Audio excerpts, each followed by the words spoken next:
The bridge of the Earth-ship Titan's Edge was quiet. Captain Vincent Hayes stood near the main screen looking at boring supply reports. He had been doing this job for 3 years now. Nothing exciting ever happened out here in deep space. The most interesting thing they found was a broken satellite last month. Lieutenant Karen Wells sat at the communications desk. Her fingers moved across the controls. Suddenly, her face changed. She looked worried. "Captain, we are getting a strange signal," Karen said. Her voice was urgent now. Vincent walked over quickly. "What kind of signal?" "A distress call, but it is not from any species we know. The computer is trying to translate it right now." Karen touched her earpiece and frowned. "Sir, whoever sent this is using a lot of power. They really want someone to hear them." The computer started picking up words from the alien language. The translation was rough, but some phrases came through clearly. Words like distress, urgent rescue, and something that meant either mercy killing or quick death. Vincent felt his stomach tighten. "Where is it coming from?" "Sector 447, about 6 light years from here. We always thought that system was empty." "Well, someone is there now." Vincent turned to his weapons officer. "Lieutenant Greg Mason, what military forces do we have in that area?" Greg brought up a star map on the big screen. Red dots showed where Earth ships were located. "We have a forward base about 2 light years from the signal. They keep a rapid response team there. They could reach the source in 18 hours if we give the order." Vincent made his decision quickly. "Get me a secure line to forward base Titan. This needs to go up the chain of command immediately." Within minutes, the call connected to Rear Admiral Paul Turner. The older man's face appeared on screen. His gray beard and weathered face showed years of military service. He listened carefully to the report. "A distress call from an unknown species," Paul said slowly, stroking his beard. "That has never happened before. Captain Hayes, keep monitoring that signal. I am authorizing deployment of Special Operations Team 7. If someone out there needs help, they are about to meet humanity's best soldiers." The screen went dark. Vincent allowed himself a small smile. Whatever was happening in Sector 447 was about to get very interesting. Deep inside Forward Base Titan, alarms started ringing in the Special Operations area. Soldiers jumped out of their beds and grabbed their gear. They moved fast and smooth, like they had done this 1,000 times before. This was Deathworlder Special Forces, Earth's answer to the galaxy's most dangerous situations. Commander Kyle Rogers stood in the briefing room waiting for his team. He was 38 years old and had fought in more battles than he could remember. His muscular body had scars from a dozen different worlds. His cold blue eyes had seen things that would break most people. His second-in-command, Lieutenant Nina Brooks, entered first. She was tall with dark skin and sharp features. She was excellent at combat tactics and had saved Kyle's life more than once. Behind her came Sergeant Danny Price, their explosives expert. He was short and stocky with a smile that hid his brilliant mind. Corporal Lisa Grant came next. She moved like a cat, smooth and silent. She was their scout and could sneak through enemy territory like a ghost. Last was Sergeant Henry Clark, their medical specialist. He was the calm one who never panicked no matter how bad things got. "Listen up," Kyle said, turning on the holographic display. A star system appeared, spinning slowly in the air. 40 minutes ago, we got a distress signal from this location. Unknown alien species asking for help. The translation is not perfect, but they are in serious trouble." "What kind of trouble?" Danny asked, leaning forward in his chair. "Unknown, but they said something about preferring death to their current situation. Whatever they are facing, it must be really bad if they are calling complete strangers for help." Nina studied the floating star system. "Do we know anything about who sent the signal?" "Nothing. This is first contact. We are going in completely blind." Henry crossed his arms. "What are our orders if we need to fight?" Kyle's face became hard. "Standard first contact rules apply, but with one addition. If someone calls for help, we answer. We check out the situation, help if we can, and gather information. Command wants to know what we are dealing with out there." "When do we leave?" Lisa asked quietly. 15 minutes. The Valkyrie is being prepared right now. Full combat gear, expect anything." Kyle looked at each team member. "We are going to represent humanity to a species that has never seen us before. Let's make a good first impression." The team left to gather their equipment. In the armory, they put on the latest combat armor.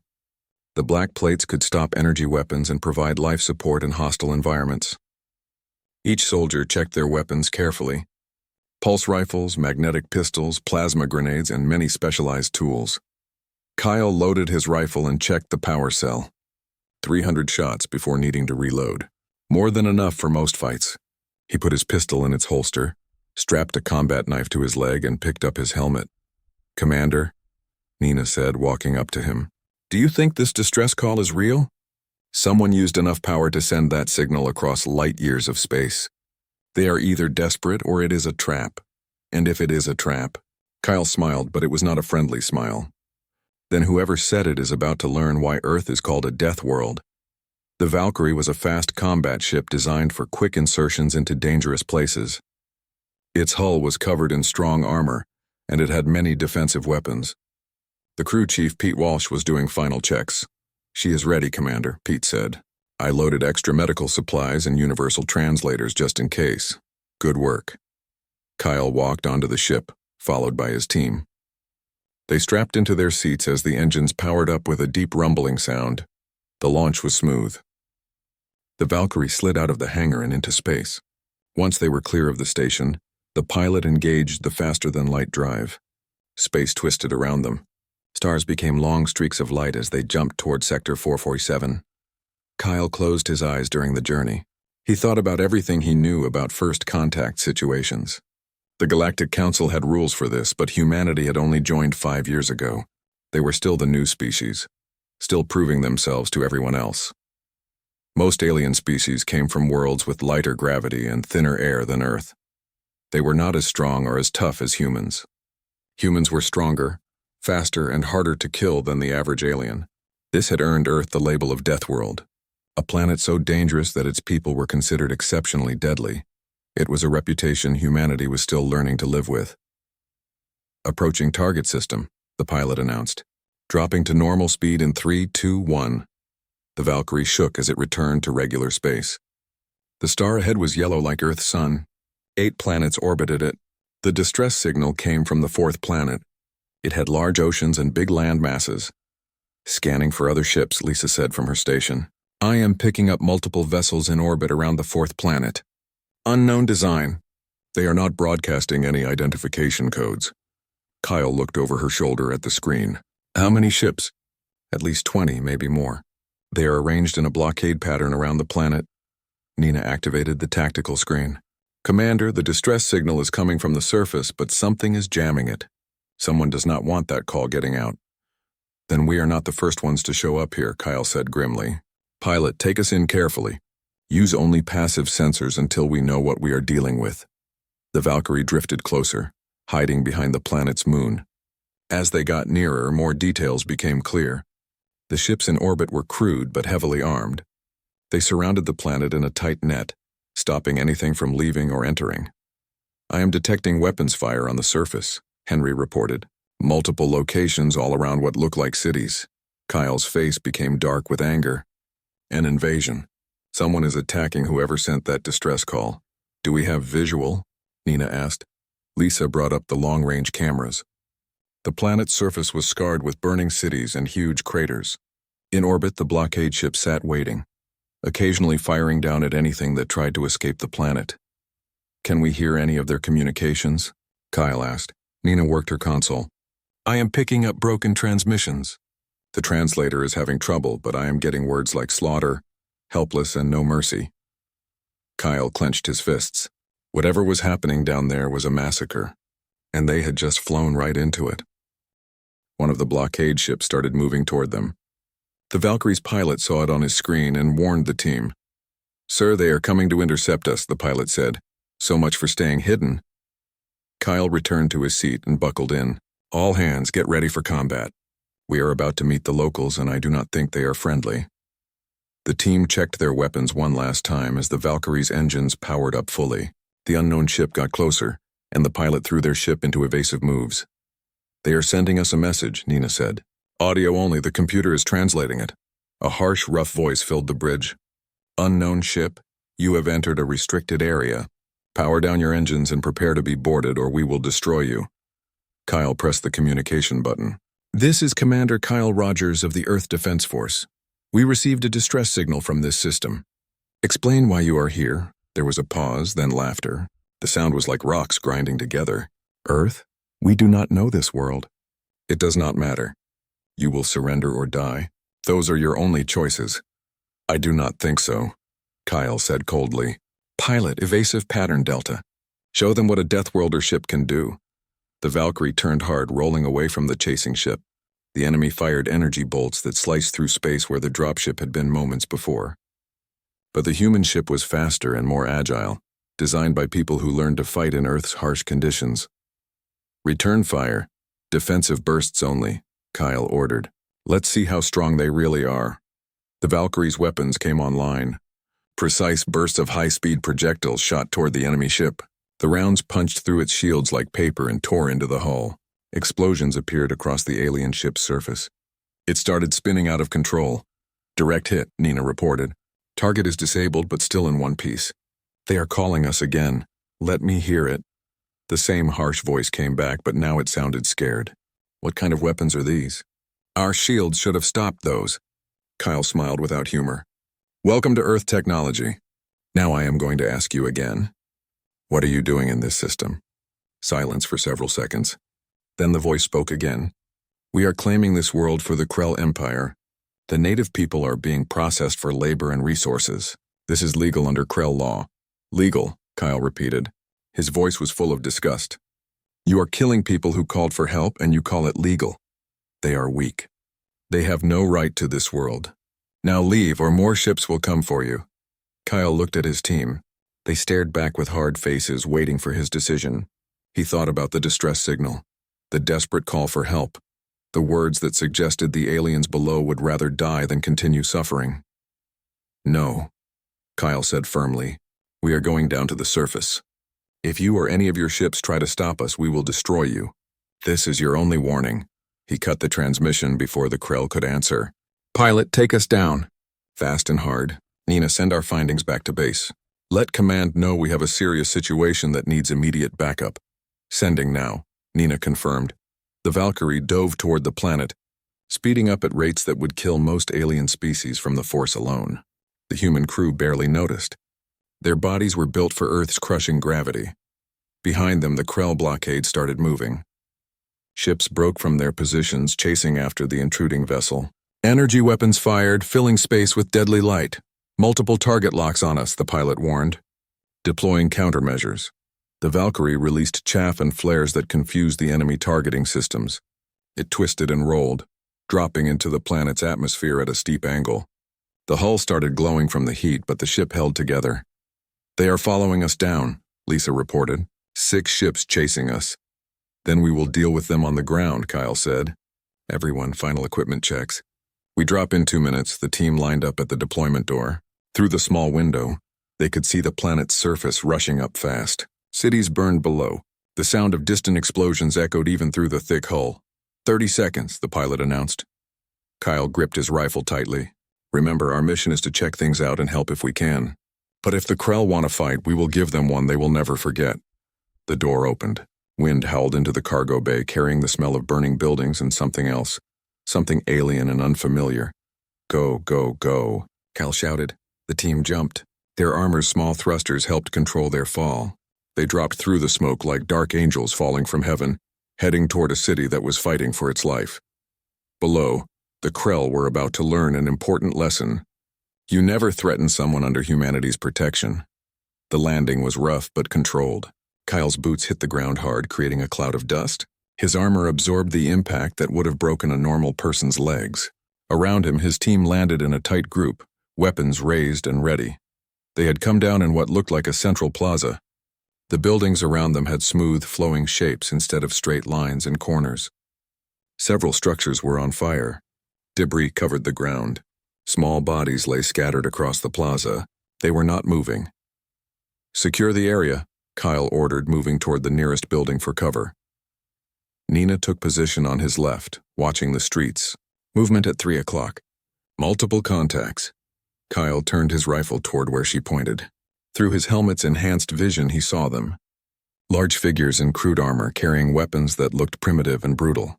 They were dragging smaller beings who struggled weakly against them. Krell ground forces, Kyle identified them. They have prisoners. Danny raised his rifle. What are your orders? Kyle's mind worked fast. They were outnumbered and in unfamiliar territory with no backup for at least 12 hours. But those prisoners were being dragged toward what looked like a transport vehicle. His instincts told him that wherever they were going, it was not anywhere good. We stopped them, Kyle decided. Try not to kill if possible, but protect the civilians no matter what. Lisa, Henry, circle around and cut off their escape route. Nina, Danny, come with me. We go loud in 30 seconds. The team split up. Lisa and Henry disappeared into the ruins like ghosts. Kyle led Nina and Danny forward, using debris for cover as they got closer. Through his weapon's scope, Kyle got his first clear look at the Krell. They were huge, easily 8 feet tall, with thick gray skin and 4 arms each. Their faces looked brutal and mean, with small eyes that glowed red. They moved with confidence, clearly not expecting any resistance. Ready, Lisa's voice came through the radio. Execute, Kyle ordered. He stepped out from cover and fired a warning shot into the ground in front of the lead Krell. The round hit with explosive force, throwing dirt and rocks everywhere. The Krell jerked to a stop, their heads turning toward the humans. Let the prisoners go, Kyle said. His helmet made his voice loud and clear. You have one chance to do this peacefully. For a moment, the Krell just stared. Then one of them laughed. It sounded like rocks scraping together. More prey to take. Kill them. The Krell raised their weapons, but they were too slow. Kyle's team opened fire with precision that came from years of training. Rounds hit the Krell's armor, punching through and hitting flesh. The aliens roared in pain and anger. They fired back wildly, their shots missing by wide distances. Energy bolts flew through the air nowhere near the humans. Kyle rolled behind a piece of broken wall, came up and fired 3 quick shots. Each one found its target. A Krell fell, its armor torn apart. Nina moved like water, smooth and impossible to track. She flanked 2 Krell and took them down with controlled bursts before they could react. Danny threw a flashbang grenade. The explosion of light and sound left the remaining enemies confused and disoriented. Lisa and Henry came from the opposite side, catching the Krell in crossfire. The fight was over in seconds. 8 Krell lay on the ground, dead or unconscious. Not a single human had been scratched. Kyle walked carefully toward the prisoners. They huddled together, staring at him with large, glowing eyes. They were small, barely 4 feet tall, with delicate builds and skin that seemed to shimmer in the firelight. Their features were somewhat human, but more refined, almost beautiful. Can you understand me? Kyle asked, kneeling down to look less threatening. The prisoners shrank back, clearly terrified. One of them, braver than the others, spoke in a musical language. Kyle's helmet translator worked on it. Processing language, the computer said in his ear. Translation ready? Try again, Kyle said gently. The small alien spoke once more. This time the words made sense. Please do not hurt us. We will do whatever you want. Just make it quick and painless. Kyle felt his heart sink. These people were so broken by the Krell that they thought the humans were just another group of oppressors coming to hurt them. Kyle took off his helmet so the small aliens could see his face. We are not here to hurt you, he said carefully. We received your distress signal. We came here to help. The aliens stared at him in confusion and disbelief. The brave one tilted its head to the side. Help, but you are warriors. You are strong. The strong always take from the weak. That is how the galaxy works. Not where we come from, Nina said, stepping forward. She also removed her helmet. On Earth, the strong protect the weak. That is what makes us human. Another alien pushed forward. This one had complex patterns on its skin. You are from Earth? Our message reached you? It did, Kyle confirmed. Can you tell us what happened here? The patterned alien's eyes filled with what looked like tears. The Krell came 2 cycles ago. They said we must serve them or die. We are not fighters. We are artists, thinkers, builders. We tried to talk with them, to negotiate, but they only laughed. They started taking our people, making them slaves, destroying our cities. We sent messages to the Galactic Council begging for help, but no one came.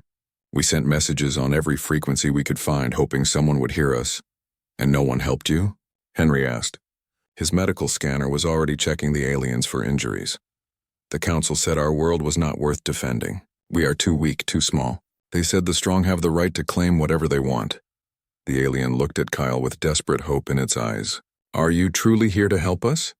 We are, Kyle said firmly. What is your name? I am called Lyran. I speak for my people, the Vane. Kyle stood up and offered his hand. After a moment of hesitation, Lyran took it. Kyle helped the small alien stand. Lyran, I am Commander Kyle Rogers. This is my team. We are going to get you somewhere safe.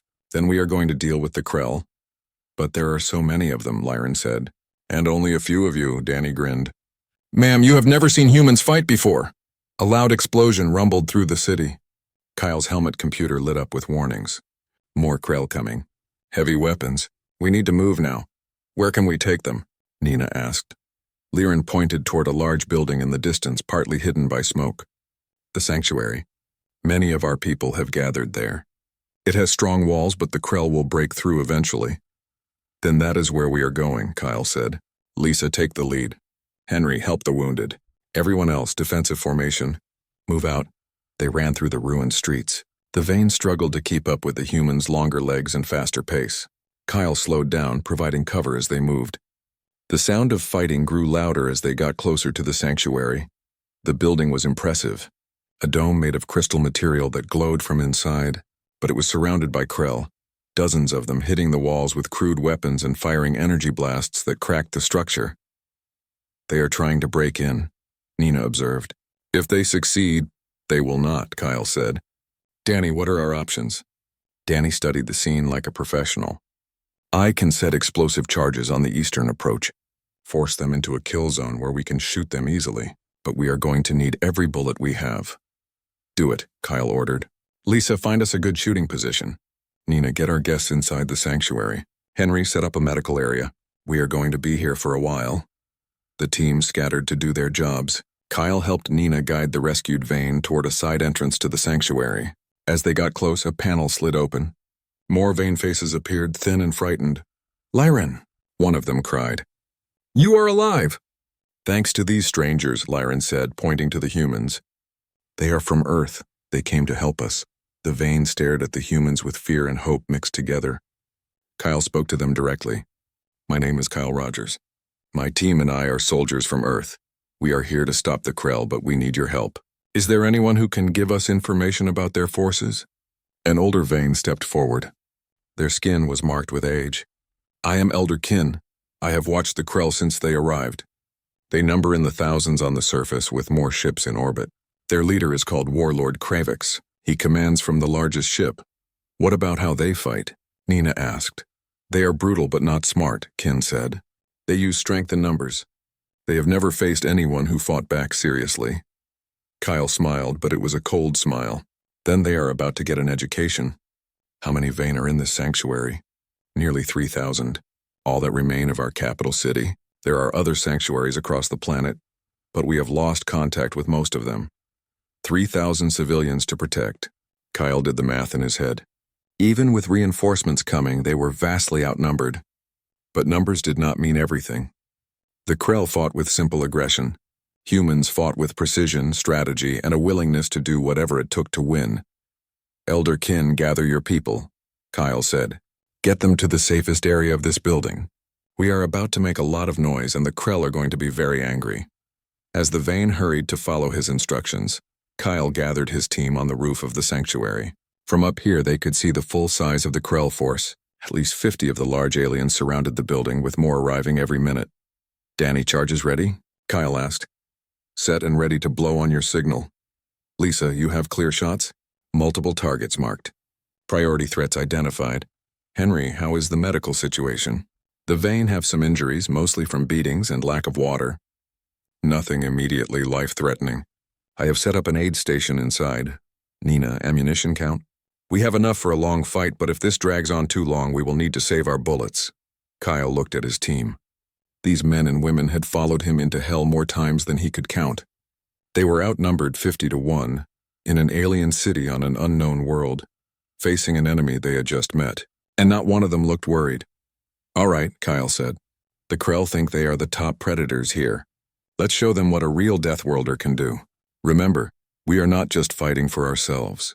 We are fighting for people who cannot fight back. We are showing the galaxy what humanity stands for. He raised his rifle. On my signal. 3, 2, 1, fire. The roof of the sanctuary erupted with gunfire. Lisa's precise shots took down Krell officers, each round perfectly placed. Danny's charges exploded in a chain, collapsing the eastern approach and sending dozens of Krell falling into the rubble. Kyle fired controlled bursts, each shot finding a target. The Krell below roared in confusion and rage, looking for cover that did not exist. They had been attacking helpless civilians. They had no idea how to fight an enemy that shot back with such deadly accuracy. "Reloading," Nina called out, dropping an empty magazine and putting in a fresh one without missing a beat. The Krell finally organized a response. They fired their energy weapons at the roof, but the humans were already moving, using the building's shape for cover, never staying in one place long enough to be targeted. "They are trying to flank us," Lisa warned. "North side, 20 contacts." "Danny, discourage them," Kyle ordered. Another explosion shook the north side of the building. The flanking Krell were thrown into the air. The message was clear. "Come near this building and you die." For 10 minutes, the battle continued. The Krell kept coming in waves and the humans kept cutting them down. Bodies piled up around the sanctuary. The air filled with smoke and the smell of burned alien flesh. Then suddenly the Krell pulled back. Kyle watched through his scope as they retreated to a safe distance and regrouped. "Stop firing," Kyle ordered. "Save ammunition." The sudden silence felt strange. Kyle scanned the Krell lines, trying to figure out what they were planning. Then he saw it. A massive vehicle rolling toward them, easily the size of a tank covered with weapons. "Heavy armor coming," Nina reported. "Our rifles will not go through that thick armor." Kyle thought quickly.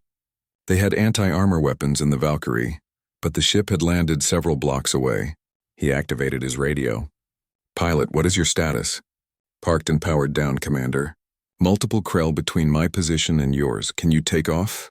"Negative. They damaged the left engine during our landing. I am working on repairs, but it will take time." Kyle cursed quietly. "All right, stay hidden. We will handle this." He turned to Danny. "Tell me you have something that can stop that tank." Danny pulled out a small cylinder about the size of a water bottle. "Plasma charge." "I have got 2 of them.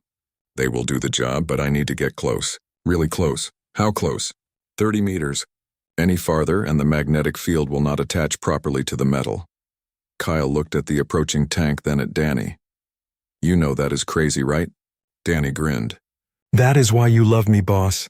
Nina, Lisa, give him covering fire." "Danny, you get 1 shot at this. Make it count." Danny nodded and moved to the edge of the roof. The tank was 200 meters away and getting closer. Kyle waited, letting it come nearer and nearer. The tension felt like it might snap at any moment. "Now!" Kyle shouted. Nina and Lisa opened fire. Their shots sparked off the tank's armor but got its attention. The tank's main gun turned toward the roof. Kyle saw the weapon start glowing as it charged up energy. Danny ran down the side of the building using small handholds that would have been invisible to anyone else. He hit the ground at full speed, covering the distance in seconds that felt like hours. The tank's gun was almost fully charged, aimed right at where Kyle stood. Danny jumped. His armor's small thrusters gave him extra height. He landed on the tank's hull, slapped the plasma charge onto its surface, and jumped clear. The charge turned on with a high-pitched sound. "Get down!" Danny screamed, diving behind a chunk of rubble. The plasma charge went off. It did not explode outward like a normal bomb. Instead, it burned inward. The magnetic field focused a jet of super-hot plasma right through the tank's armor. The vehicle shook. Then its ammunition exploded in a huge secondary blast that sent pieces of metal flying everywhere. Kyle ducked as sharp metal pieces whistled over his head. When he looked up again, the tank was a burning wreck. The Krell were running away in full retreat. "They are falling back," Lisa reported. "Looks like they have had enough for now." Kyle watched the Krell disappear into the ruined city. They had won this round, but he knew it was not over. The Krell would come back with more forces, maybe even fire from their ships in orbit. "We need to make this position stronger," Kyle said. "Nina, work with the Vane. Find out what supplies they have." "Lisa, set up watch posts around the building." "Danny, see if you can make any more surprises for our friends when they come back." "What about you?" Henry asked. Kyle looked toward the sky where he knew the Krell fleet was waiting. "I am going to contact our base. We need those reinforcements, and we need them fast." He turned on his long-range radio, boosting the signal as high as it would go. "Titan Base, this is Commander Rogers. We have made contact with the native population and fought hostile forces. Situation is critical. We are outnumbered and need immediate support." "Do you copy?" Static filled his ears for long moments. Then Admiral Turner's voice came through. "Rogers, this is Admiral Turner. We copy your situation. The fleet is moving out now. Estimated time of arrival is 12 hours. Can you hold that long? Kyle looked at the sanctuary behind him. 3,000 Vane were sheltering inside. He looked at his team preparing defenses against an enemy that numbered in the thousands. We will hold, sir, Kyle said. Earth does not abandon people who need help.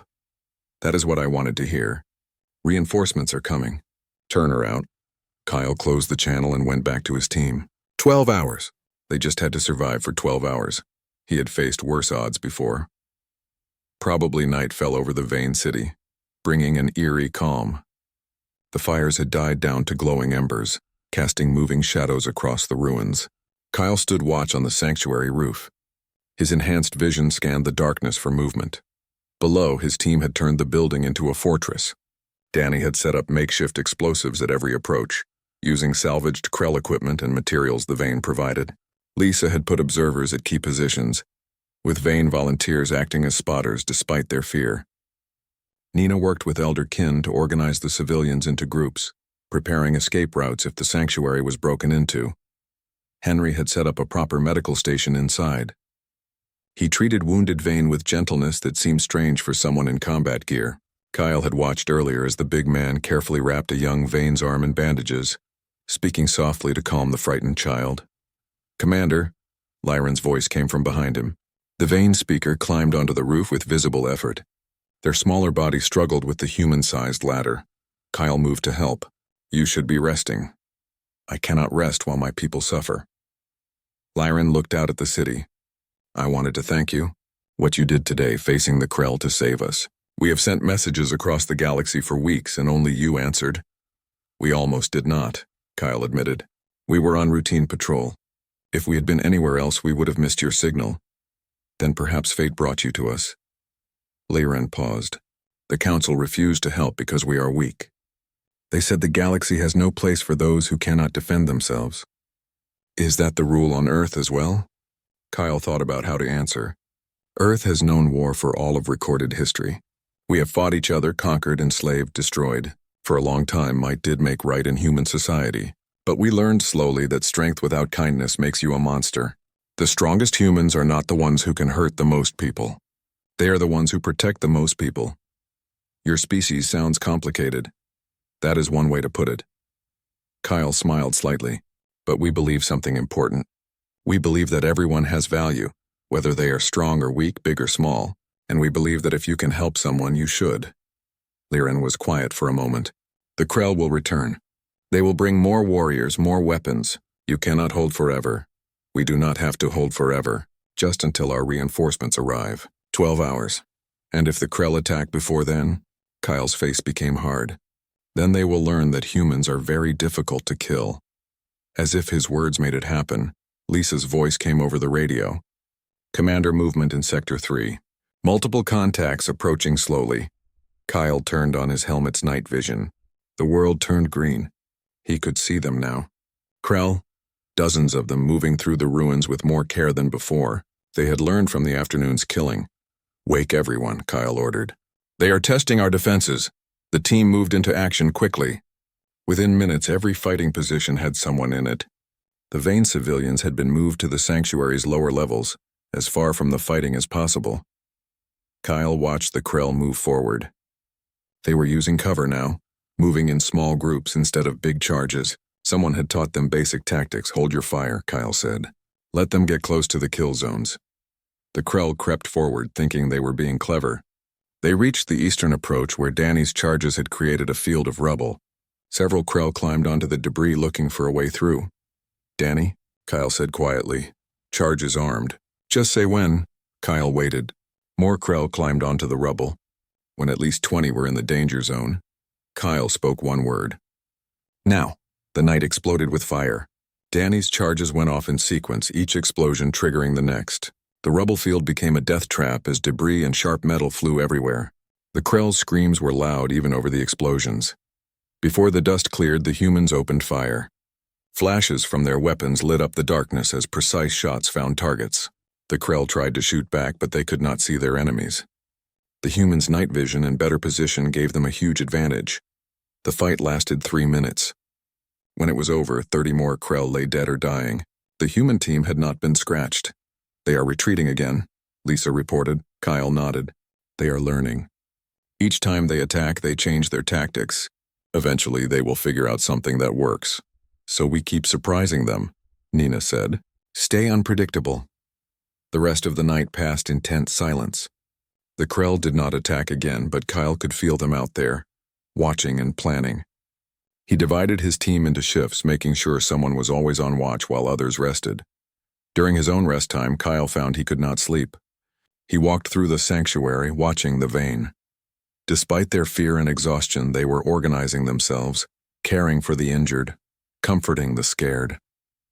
He saw parents holding children, friends supporting each other, a community pulling together during crisis.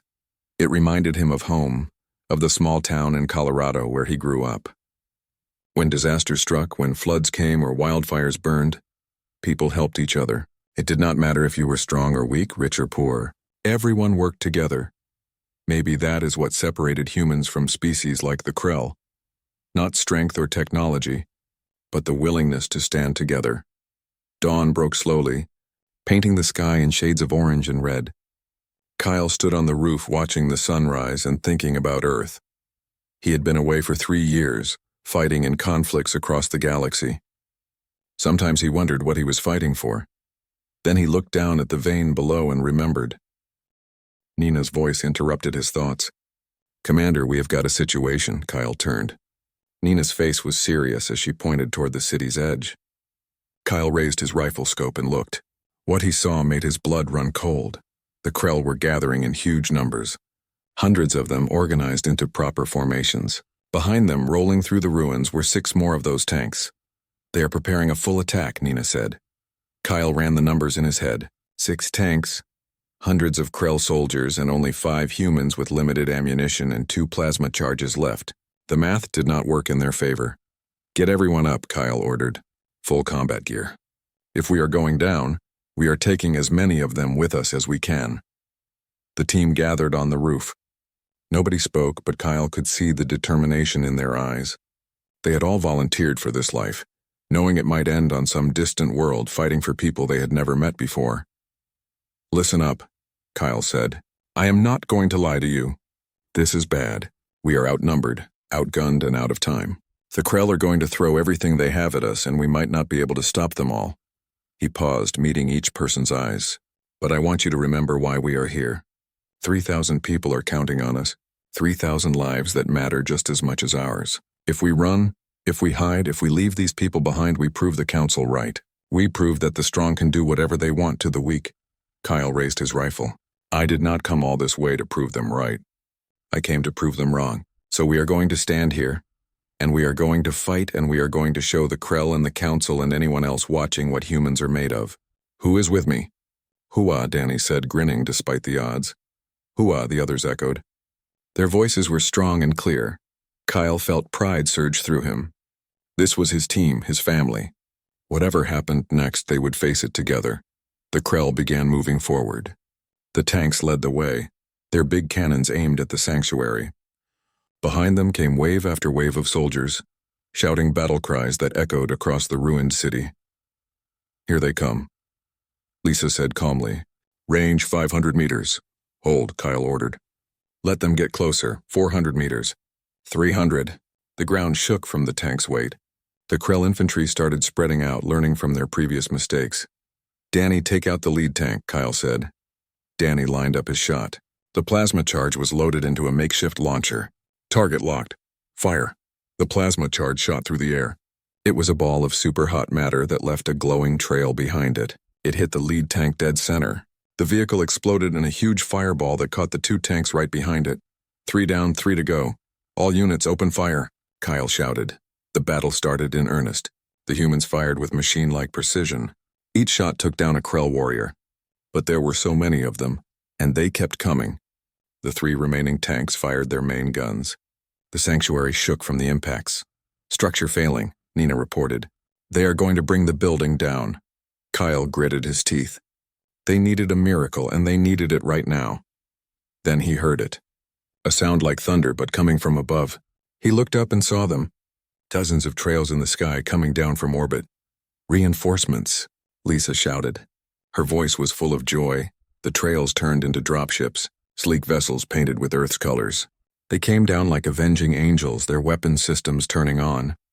The lead ship fired missiles that destroyed the remaining Krell tanks in seconds. More ships landed around the sanctuary. Kyle had never been so happy to see heavily armed soldiers pouring out of them. These were not just special forces. This was a full combat force. Hundreds of human soldiers in the latest power armor. Leading them was Admiral Paul Turner himself. The old veteran had fought in more battles than Kyle had been alive for. The Admiral walked up to the sanctuary. Kyle climbed down to meet him. "Commander Rogers," Paul said, looking at the destruction around them. "Hell of a first contact you made here. Sir, it is good to see you. I imagine it is." Paul looked at the sanctuary. "How many civilians inside?" 3,000, sir. They are scared but unhurt. Good work.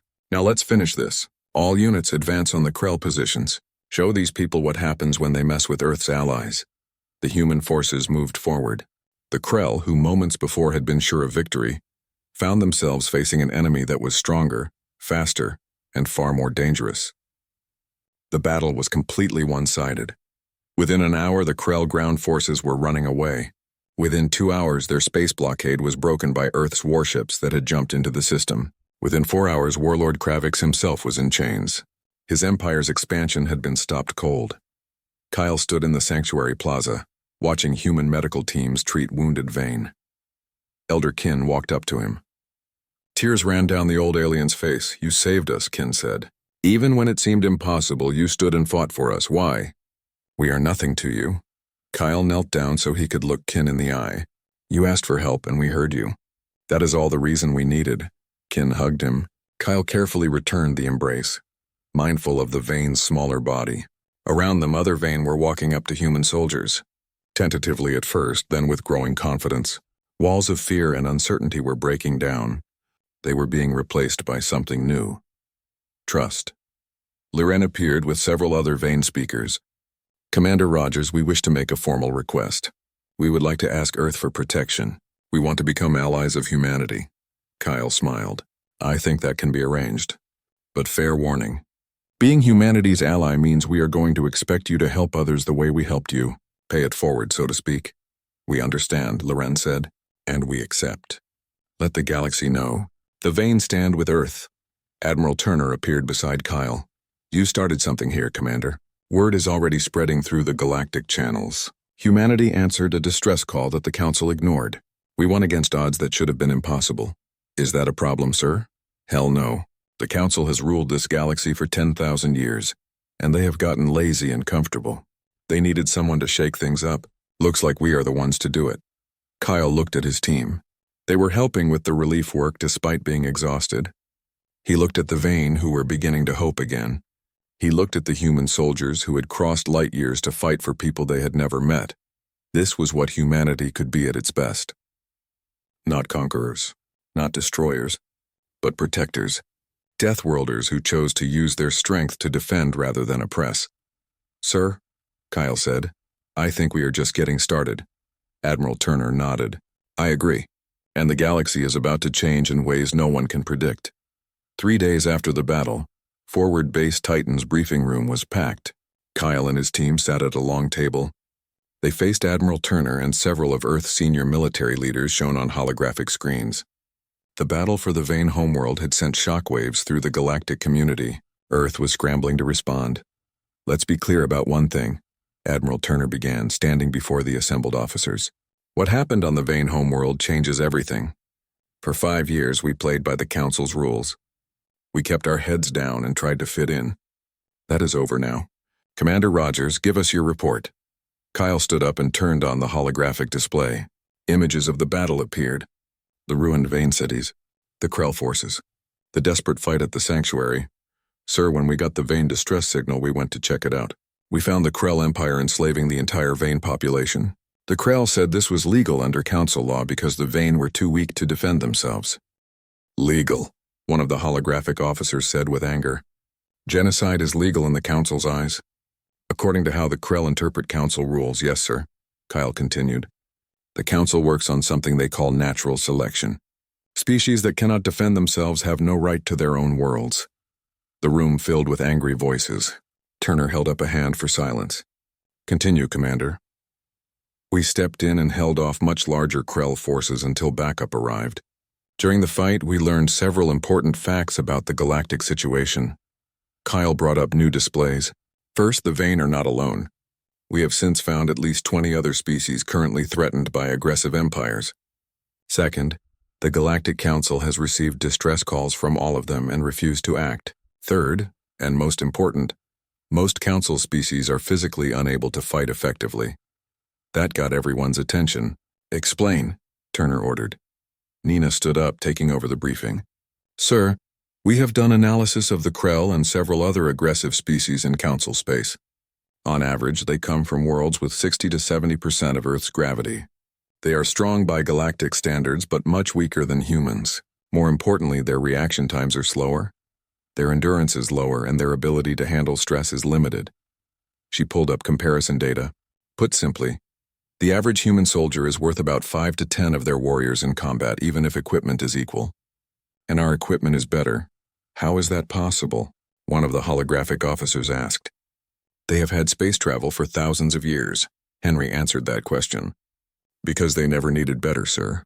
When your entire military history is fighting species weaker than you do not develop advanced tactics or equipment. The Krell's weapons and armor are crude because they have always been enough. Until they met us. Kyle took over the briefing again. We also learned why the Council works this way. The species in charge of the Council all come from low-gravity worlds. They are brilliant scientists, engineers, and diplomats, but they are physically fragile. They keep power through technology and rules, not military strength. The aggressive species like the Krell are tolerated because they keep the rest of the galaxy in line. A protection racket, Turner said. His disgust was clear. Join the Council and follow our rules, or we let the Krell and others wipe you out. Essentially, yes, sir. Lisa turned on another display. We have intercepted communications between Council leadership and the Krell. They are not happy about our actions.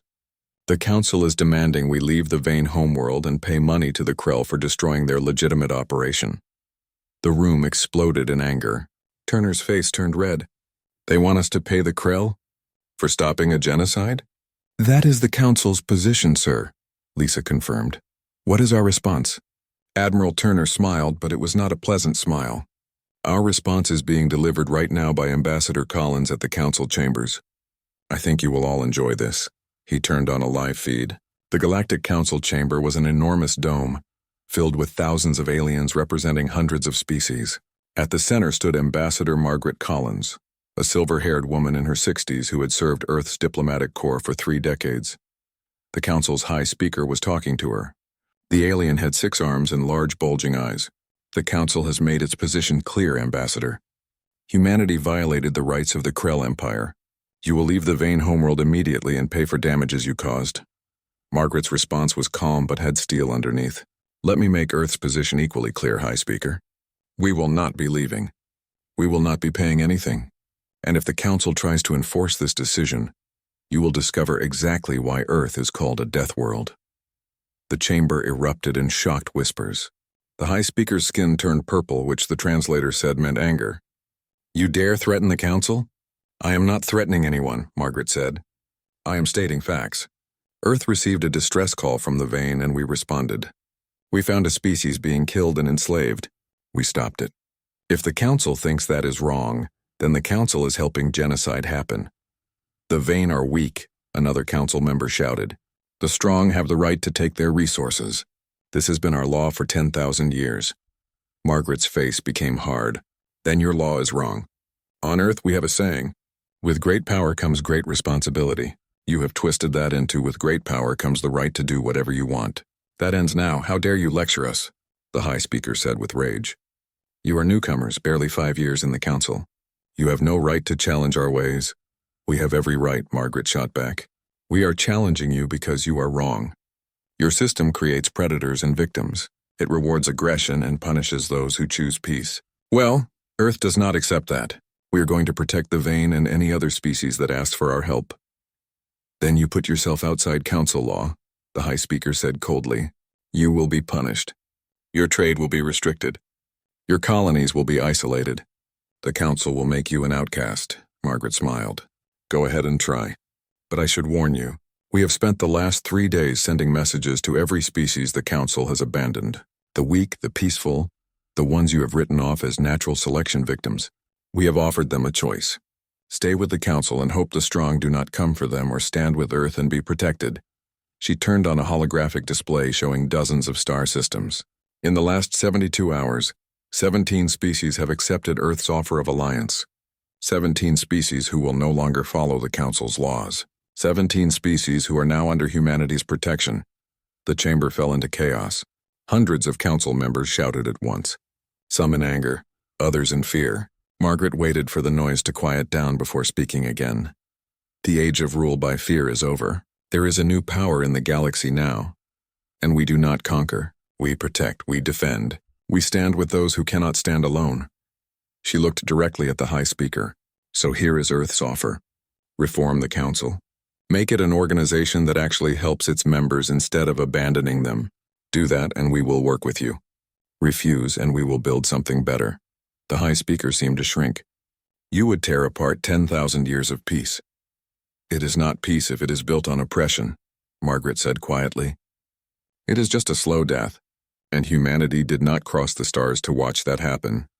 The feed cut out. Admiral Turner looked at his officers. That, ladies and gentlemen, is Earth's new policy. We are done playing by rules that make us sick. Questions? One of the holographic officers spoke. Admiral, with respect, we are talking about going to war with the entire Galactic Council. We are outnumbered 1,000 to 1, are we? Turner asked. Commander Rogers, how many combat-ready ships does the Council have? Kyle checked his notes. According to intelligence from the Vane data networks, about 5,000 warships across all Council species. Most are designed for system patrol and are lightly armed. Only the aggressive empires like the Krell have serious military forces. And how many ships does Earth have ready for combat? 853, sir. But ours are designed for actual war, not patrol duty. Turner nodded. We ran computer simulations. In a straight fight, Earth's fleet could take on the entire Council Navy and win. Not easily. Not without losses, but we would win. Add in our 17 new allies and the odds get even better. But will it come to war? Danny asked. I do not think so, Turner said. The Council species are not warriors. They will make threats and complaints, but when it comes to actual fighting, they will back down. The aggressive empires are different, but we can handle them. He looked at Kyle's team. Which brings me to you 5. You have become legends in the past 3 days. The Deathworlder team that held off a Krell army with just 5 soldiers. Every species we have contacted wants to know if the stories are true. They are, Kyle said simply. Good, because I have a new mission for you. We have received distress calls from 3 different species in the last day. The Council has already said no to helping them. I want you to take your team, check each situation, and help as needed. Kyle felt both pride and tiredness. Sir, we are just 5 people. You are 5 humans, Turner corrected. From a death world, trained in combat, equipped with the best technology our species can make. You are also something more important. You are a symbol. Every time you help someone the Council abandoned, you prove that Earth is different, that we mean what we say. Nina leaned forward. Admiral, this is going to make us many enemies. I know. It is also going to make us many friends. The galaxy is about to change and Earth is going to lead that change. I need soldiers I can trust to be at the front of that change. Turner looked at each of them. Are you in? Kyle looked at his team. Danny gave a thumbs up. Lisa nodded silently. Henry smiled. Nina just said, when do we leave? That is what I wanted to hear, Turner said. You ship out in 6 hours. Your first stop is the Kelmar system. They are being raided by pirates. Their entire population is close to starvation. Show them what humanity can do. As the briefing ended and the team went to prepare, Kyle felt the weight of what they were starting. They were about to become the